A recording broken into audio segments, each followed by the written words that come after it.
মণিপুরে হিংসার ঘটনা নিয়ে প্রদেশ যুব কংগ্রেসের উদ্যোগে ক্যান্ডেল র্যালি বের করা হয়। সোমবার সন্ধ্যায় কংগ্রেস ভবন থেকে শুরু করে শহরের বিভিন্ন পথ পরিক্রমা করে যুব কংগ্রেসের সভাপতি নীলকমল সাহা এই ঘটনার তীব্র নিন্দা জানান। মণিপুরে রাষ্ট্রপতির শাসনের দাবি জানিয়েছেন তিনি। মণিপুরের ঘটনায় প্রধানমন্ত্রী এবং স্বরাষ্ট্রমন্ত্রী চুপ করে আছেন। 2 বছর ধরে সেখানে চলছে হিংসা, দাঙ্গা, অগ্নিসংযোগ, ধর্ষণ, খুন, অপহরণ ইত্যাদি।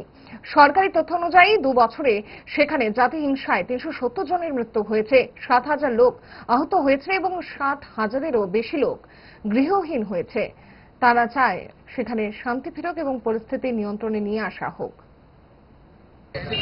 গভর্নমেন্ট রিপোর্টসে দেখা গেছে যে এখন পর্যন্ত 60,000 লোক বেঘর হয়ে রয়েছে।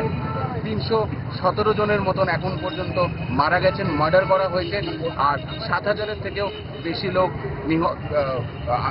ইনজোর্ড। তো আমরা ধিক্কার জানাই এবং আমরা অতি সত্বর রাষ্ট্রপতি শাসন চাই ওইখানে, এবং আমরা ত্রিপুরা প্রদেশ যুব কংগ্রেসের পক্ষ থেকে একটি আওয়াজ তুলতে চাই যে আপনি শীতঘুম থেকে উঠুন মোদিজি, এবং শীতঘুম থেকে উঠে মণিপুর, যেটা ভারতের একটি অঙ্গ, সেই মণিপুর রাজ্যটাকে বাঁচান।